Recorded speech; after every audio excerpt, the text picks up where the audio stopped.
आज हम बात करने वाले हैं प्री नर्सरी या प्ले ग्रुप सिलेबस के बारे में। जब बच्चे 2.5 से 3 साल के हो जाते हैं तब हमारे लिए सबसे बड़ी समस्या होती है उन्हें किसी अच्छे स्कूल में भेजने की। उससे पहले हम चाहते हैं कि बच्चे घर पर ही कुछ तैयारी करा दी जाए, जिससे कि उन्हें स्कूल में किसी प्रकार की कोई परेशानी ना हो। कुछ स्कूलों में तो एडमिशन से पहले इंटरव्यू लिए जाते हैं, जिसकी तैयारी भी हमें करानी होती है। या फिर कुछ लोग ऐसा भी सोच लेते हैं कि बच्चे को अभी स्कूल न भेजकर उसकी प्ले ग्रुप की तैयारी घर पर ही करा दी जाए।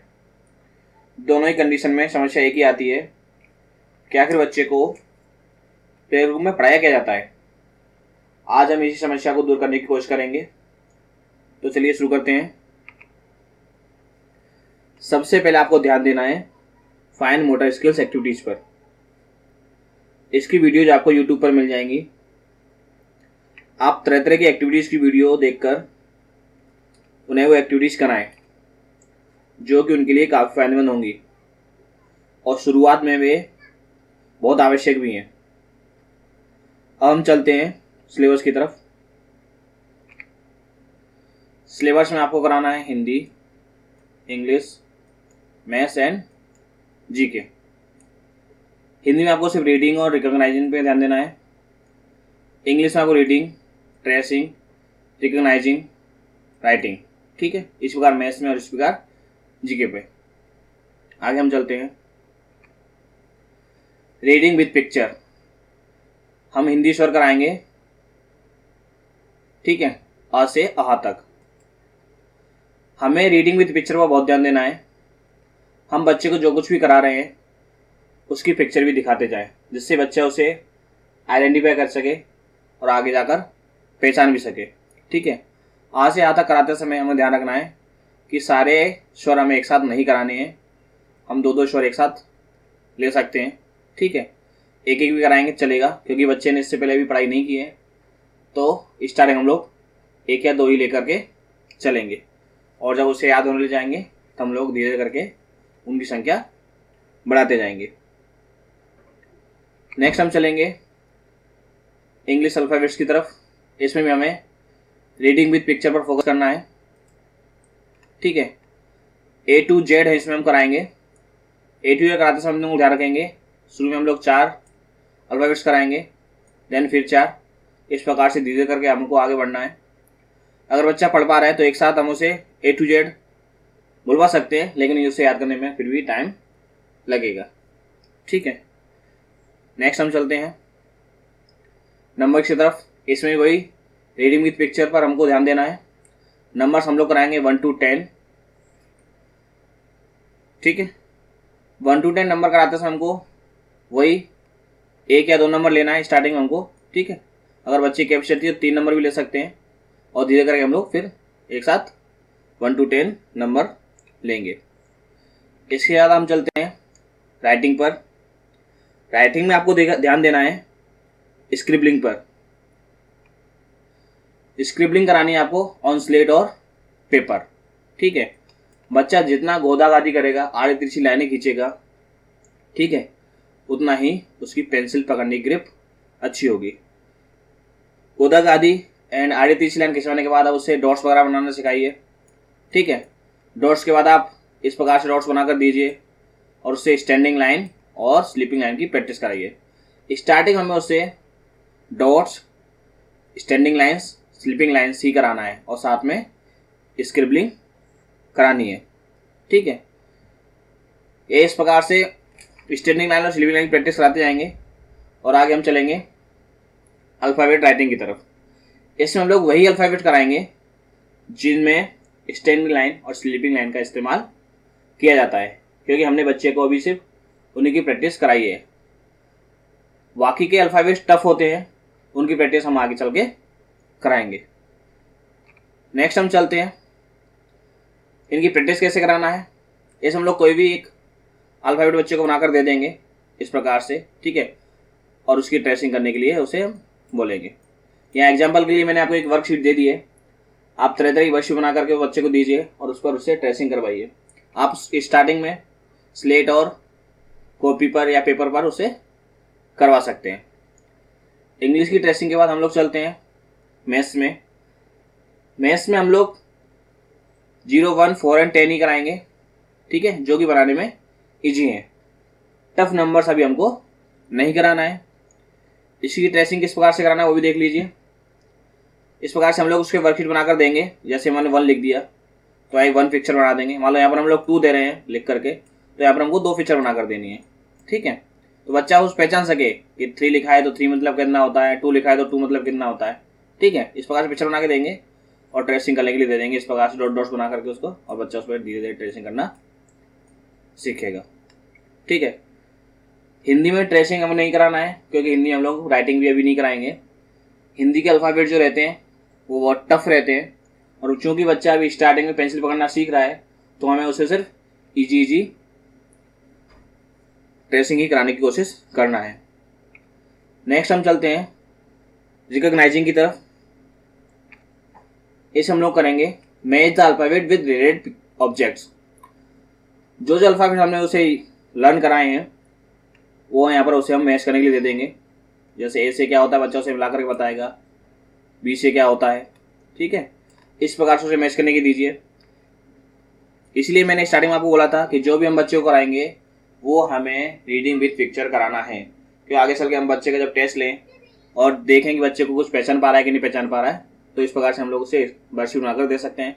एग्जाम्पल के लिए मैंने एक वर्कशीट आपको बना करके दे दी है, आप आगे और भी बना करके प्रैक्टिस करा सकते हैं। नेक्स्ट हम चलते हैं मैच द सेम लेटर्स। इस प्रकार से कोई वर्कशीट बनाकर दे दीजिए और उससे बोलिए कि जो अल्फ़ाबेट दिए हुए हैं उससे सेम उसको मिलाना है। जैसे A2 A मिलाना है, ठीक है, B2 V मिलाना है, C2 C मिलाना है। सेम अल्फ़ाबेट्स आप उससे बनाने करके मिलाने के लिए दे देंगे। नेक्स्ट हम चलते हैं circle the matching letters in each row. इस प्रकार से हम लोग एक टेबल बना के दे देंगे। एक अल्फ़ाबेट में लिख दिया और वो लेंगे इसी में से उसको अल्फ़ाबेट को एक सर्च करना है। सर्कल बनाने के लिए दे दीजिए या फिर टिक करने के लिए बोल दीजिए। जैसे मैंने यहाँ पर बी दे रखा है तो बच्चा इस रो में जाएगा, देन बी को सर्च करेगा, आइडेंटिफाई करके बताएगा कि बी इसमें क्या है। नेक्स्ट वर्कशीट करेंगे colour by the code. Alphabets आप उसे बनाकर दे दें, उसे बोल दें एच को आपको पिंक करना है, ऑरेंज को आई करना है, ग्रीन को कलर को जे में भरना है। इस प्रकार से कुछ भी आप कलर शीट उसे बनाने के लिए दे सकते हैं। नेक्स्ट हम चलते हैं कनेक्टिंग लेटर्स की तरफ। देखिए यहाँ पे एक वर्कशीट बनाई है जिसमें का को सी से होते हुए कैरेट के पास जाना है। इस प्रकार से बच्चों को समझा दीजिए। हम यहाँ पर कोई भी अल्फ़ाबेट ले सकते हैं। मैंने एग्जाम्पल के लिए एक दे दिया है, जैसे कि मान लीजिए बच्चा यहाँ से स्टार्ट करना शुरू करेगा, सी से जाते हुए इस प्रकार से चलता जाएगा, ठीक है, और वो कैरेट के पास पहुँच जाएगा। इस प्रकार से कोई वर्कशीट आप बनाने के लिए उसे दे सकते हैं। नेक्स्ट हम चलते हैं हिंदी में। हिंदी उसे बनाने के देंगे, सामान अच्छे से मिलान करो। जैसे हमने इंग्लिश में वर्कशीट बनाने के लिए दी थी, सेम उसी प्रकार से हम लोग यहाँ पर बनाने के लिए देंगे। जैसे आ से आ, ठीक है, इस प्रकार से वर्कशीट बनाने के लिए आप दे दीजिए। नेक्स्ट हम चलते हैं सॉरी अक्षर को तिस से मिलाओ। इसे हम लोग दे सकते हैं बनाने के लिए, जैसे हमने हिंदी इंग्लिश अल्फ़ाबेट में किया था, ठीक है। ऐसे हम बच्चा जो पहचानेगा, जो भी उसने याद किया उसे मिलाने की कोशिश करेगा, और उससे अगर कुछ दिक्कत होती है आप उसे बताएं। नेक्स्ट इस प्रकार की वर्कशीट आप दे सकते हैं। जैसे हमने काव को कैरेट से मिलाया था, ऐसे यहाँ पर ये अक्षरा को जोड़कर राधा को अनार तक पहुँचाने में मदद करो। राधा को हम लोग बच्चे को बोलेंगे इसको आ से होते हुए अनार तक ले जाना है, तो बच्चा यहाँ से स्टार्टिंग करेगा और आ से होते हुए अनार तक पहुँचने की कोशिश करेगा। यहाँ पर एग्जाम्पल के लिए मैंने वर्कशीट दी है, आप डिफरेंट अक्षर लेकर के, ठीक है, उसे प्रैक्टिस करा सकते हैं। नेक्स्ट हम चलते हैं सही सर्कल गोला बनाओ। ये भी दे सकते हैं आप उसे। जैसे अनार के लिए क्या आता है, बच्चा उस पर गोला बनाएगा, सर्कल करेगा या टिक करेगा, जैसा भी उसे आसान लगे वो करवाइए, ठीक है। इस बार वर्कशीट आप उसे बनाने के लिए दे सकते हैं। नेक्स्ट हम चलते हैं स्वर पढ़ो, चित्र चिपकाओ, रंग भरो। इस प्रकार से मतलब कोई स्वर बना के दे दीजिए, अल्फ़ाबेट बनाकर दे दीजिए, उससे रिलेटेड पिक्चर यहाँ पर या तो पेपर में हो तो कटिंग करके दे दीजिए या फिर आपको ड्राइंग करके दे दीजिए उसे, और फिर उससे बोलिए उसमें कलर भरना है, ठीक। नेक्स्ट हम चलते हैं circle all the sevens in number scramble below. कोई भी, जैसे मैंने यहाँ पर 7 ले रखा है एग्जाम्पल के लिए, आप यहाँ पर कोई भी नंबर ले लीजिए और उससे बच्चे को उसको उसमें सर्च करने के लिए बोलिए।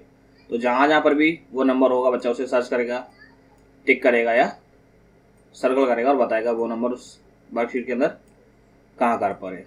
ठीक है, जिस नंबर पर या जिस अल्फ़ाबेट में या जिस अक्षर में बच्चे को तकलीफ हो रही हो उसी प्रकार की वर्कशीट आपको बना करके आप उसे दें। इस तरह की वर्कशीट आप नंबर्स, अल्फ़ाबेट्स और स्वर तीनों में इस्तेमाल कर सकते हैं।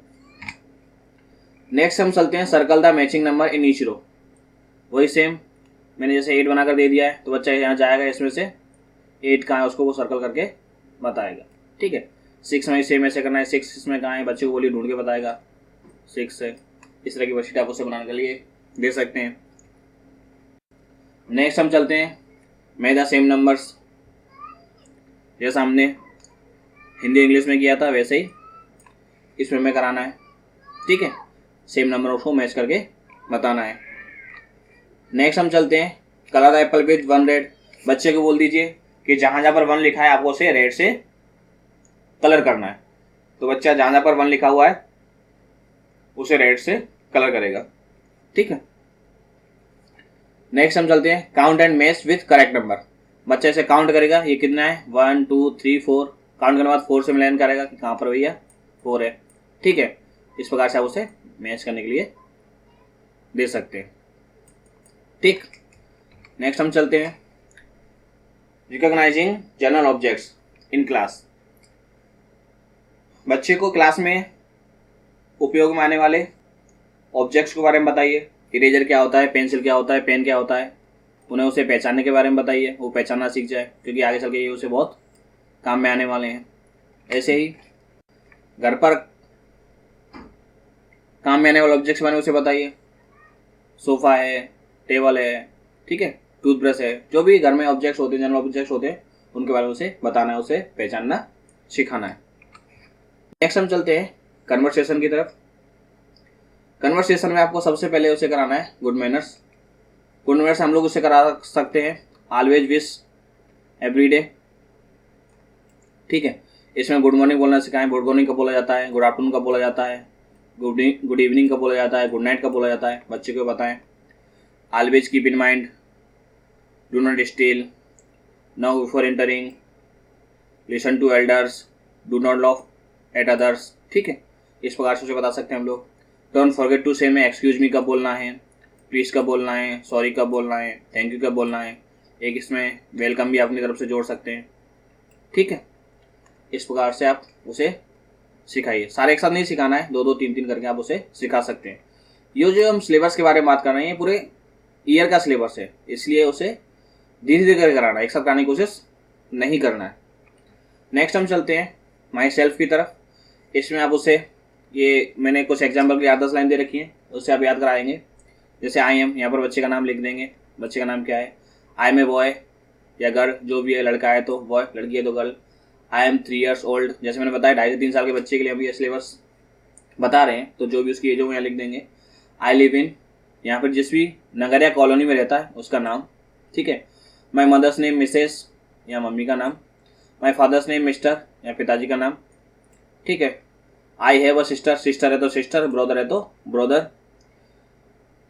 यहाँ पे सिस्टर है तो हर नेम, ब्रदर है तो हिज नेम। ठीक है, उसका नाम आप लिख देंगे। आई गो टू, यहाँ पर आप उसको स्कूल का नाम बता देंगे, क्या स्कूल का नाम क्या है। I like going to school very much. ठीक है, इसके साथ साथ हम लोग उसे घर का कॉन्टैक्ट नंबर भी याद कराएंगे। घर का कॉन्टैक्ट नंबर बच्चे को याद होना बहुत ज़रूरी है, प्लस घर का एड्रेस, ये बच्चे को कंपलसरी आप याद करा दीजिए, क्योंकि बच्चा इन फ्यूचर किसी प्रॉब्लम में आता है तो वो घर पर कांटेक्ट कर सके, घर का एड्रेस बता सके। इसके अलावा आपके इच्छा अनुसार 2-4 सुटेबल लाइन्स आप उसमें और भी जोड़ सकते हैं। वैसे स्टार्टिंग के हिसाब से बच्चे के लिए बहुत काफ़ी हो जाएगा। नेक्स्ट हम चलते हैं जीके की तरफ। जीके में आपको बच्चे को कुछ कॉमन फ्रूट्स के बारे में बताना है। 5 से 6 फ्रूट्स ले सकते हैं, मैंने यहाँ पे एग्जाम्पल के लिए आपको 8-10 दे दिए हैं। 5-6 कॉमन फ्रूट्स बच्चे के स्टार्टिंग में काफ़ी हो जाएंगे।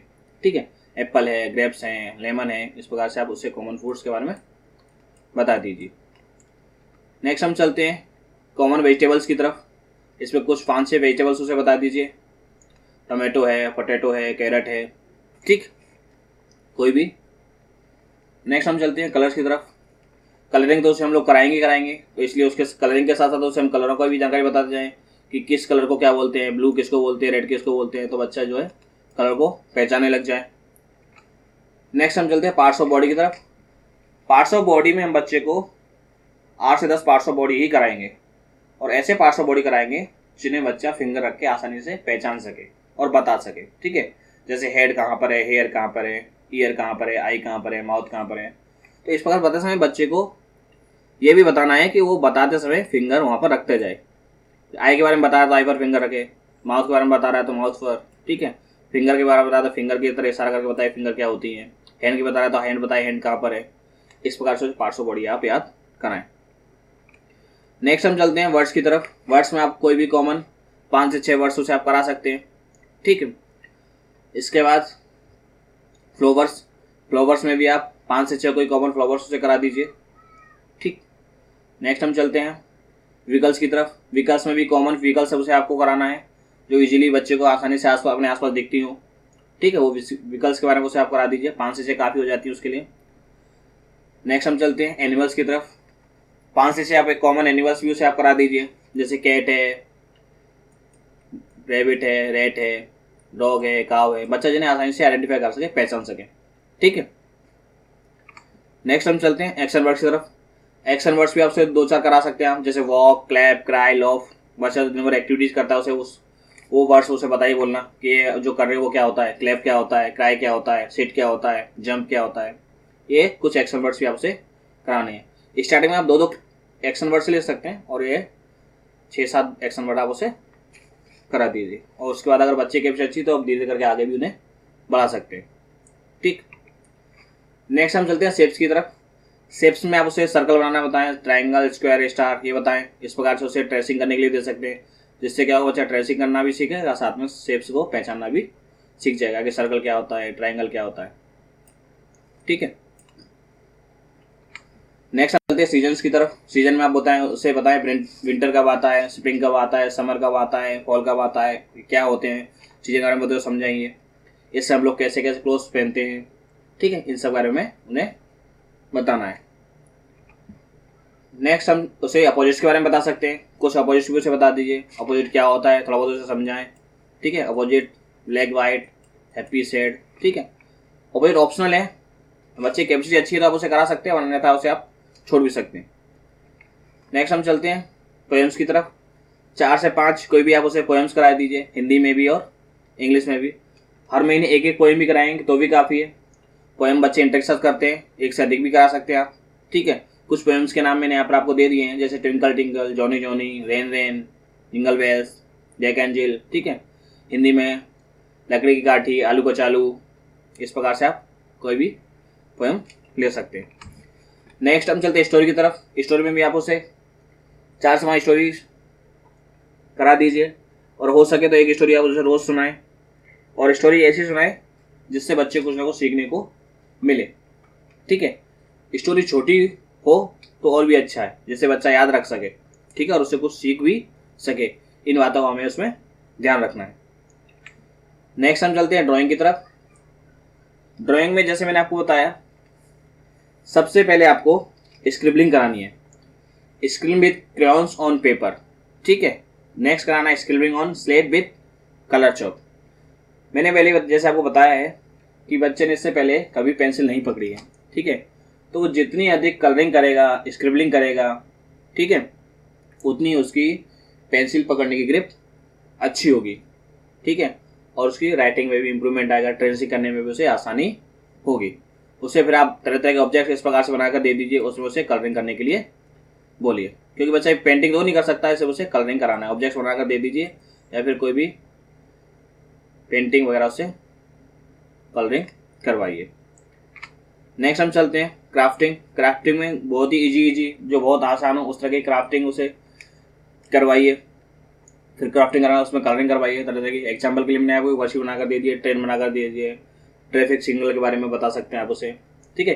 कोई भी इजी, जो बहुत इजी हो वही क्राफ्टिंग हमें बच्चे के लिए स्टार्टिंग में कराना है। नेक्स्ट हम चलते हैं सेफ्टी रूल्स की तरफ। सेफ्टी रूल्स बच्चे के लिए बहुत ज़रूरी हैं, क्योंकि बच्चा अभी अपने बारे में, अपनी सुरक्षा के बारे में बहुत कुछ नहीं जानता है। जब वो स्कूल जाएगा, ठीक है, तब घर पर भी रहता है तो आपने देखा होगा तरह तरह की नादानी वो करते रहते हैं, कहीं भी चोट लगा लेते हैं। तो हमें उनको सेफ्टी रूल्स के बारे में बताना है। Safety rules at home, safety rules on the road, safety rules at school, safety rules at playground. ये सेफ्टी रूल्स के बारे में बता सकते हैं। कॉमन सेफ्टी रूल्स तो सबको पता रहते हैं, बता सकते हैं। फिर भी अगर आप डिटेल में जानना चाहते हैं तो चैनल में इसकी वीडियो आपको मिल जाएगी, वहाँ पर देखकर भी आप बच्चे को बता सकते हैं। यहाँ पर मैं सेफ्टी रूल्स के बारे में इसलिए नहीं बता रहा हूँ क्योंकि वीडियो बहुत लंबी हो जाएगी, पहले वीडियो काफ़ी लंबी हो चुकी है। मैं इसलिए सिर्फ हेडिंग डाल दिया सेफ्टी रूल्स के बारे में, तो आपके माइंड में रहे कि आप सेफ्टी रूल्स को बच्चे को बताना है। ठीक, नेक्स्ट हम बताते हैं बच्चों को हम जो कुछ सिखा रहे हैं हमें वो खेल खेल में सिखाने की कोशिश करना है। उन पर किसी प्रकार कोई दबाव नहीं बनाना है। हम जो कुछ भी बच्चे को बता रहे हैं या पढ़ा रहे हैं वो उसे पहचानना आना जरूरी है। आप कोशिश कीजिए कि जो भी बच्चा पढ़ रहा है उसे याद रखने की भी कोशिश करे। ठीक है, आप जहाँ भी जाएं, जो कुछ भी आपके आसपास दिखे उसे बच्चे को बताने की कोशिश कीजिए। बच्चे बहुत जिज्ञासु होते हैं, ऐसा भी हो सकता है कि वे आपसे एक के बाद एक बहुत सारे प्रश्न पूछने लगें। उस समय जितना हो सके उनके प्रश्नों का उत्तर बड़े ही प्यार के साथ और उदाहरण के साथ दें, जिससे उसे आसानी से याद रख सकें। बच्चों को कुछ भी सिखाने में जल्दबाजी करने की कोई ज़रूरत नहीं है। सब कुछ एक साथ कराने की कोशिश नहीं करना है। बच्चे की कैपेसिटी और इंटरेस्ट अनुसार ही बताने की कोशिश कीजिए। कम इंटरेस्ट वाले टॉपिक को हम बाद में धीरे धीरे करा सकते हैं, जिससे कि उसके मन में किसी प्रकार का डर ना बैठे और वह पढ़ने से डरे नहीं। बच्चों को मोबाइल पर वीडियो कम से कम दिखाने की कोशिश करें। उसे जो कुछ भी सिखाना है वो उसे बुक्स और नोट्स की मदद से सिखाएं। बच्चे को कुछ भी सिखाने के लिए बच्चे से ज़्यादा मेहनत आपको करनी होगी, क्योंकि ये तो आपको ही पता है कि मोबाइल बच्चों के लिए नुकसानदायक है। मोबाइल और वीडियो के सारे बच्चों को पढ़ाई नहीं कराई जा सकती है। रूम में अगर अलग अलग प्रकार के चार्ट या पिक्चर लगा दिए जाएँ तो ज़्यादा अच्छा रहेगा। बच्चा आते जाते जब भी उन्हें देखेगा और आपसे पूछेगा कि वह क्या है, तब उसे उसके बारे में बता सकते हैं। उससे यह सब अच्छे से याद रह जाएगा। Activity of the month, Earth Day, Father's Day, red day, green day, Independence Day, इस प्रकार के तरह तरह के डे आप उससे करा सकते हैं। मंथ में आने वाले फेस्टिवल्स के बारे में उससे आप बता सकते हैं। हर महीने कोई ना कोई फेस्टिवल आता है, फेस्टिवल के बारे में उससे पेंटिंग करवाइए, फेस्टिवल के बारे में उससे तरह तरह की एक्टिविटीज़ करवाइए, फेस्टिवल के बारे में उसे बताइए, जिससे बच्चा अपने फेस्टिवल के बारे में सीखेगा। महीने में कम से कम एक एक्टिविटी आपको जरूर कराना है। नया टॉपिक स्टार्ट करने से पहले पुराने टॉपिक का रिवीजन बहुत जरूरी है। जब हम नया टॉपिक स्टार्ट करेंगे तो उससे पहले हम पुराने टॉपिक का रिवीजन अवश्य करेंगे। अगर उस टॉपिक में कोई परेशानी नहीं है तभी हमें आगे जाना है, अन्यथा पुराने टॉपिक को थोड़ा समय और देंगे, उसके बाद नया टॉपिक स्टार्ट करेंगे। बच्चा स्टार्टिंग में ऐसा लगेगा आपको कि जल्दी जल्दी कैच कर रहा है, वो जल्दी जल्दी याद करते हुए जाएगा, लेकिन ऐसा भी होगा कि बच्चा याद करने के बाद जब नया टॉपिक स्टार्ट करेगा कुछ समय बाद पुराने टॉपिक को भूल जाए।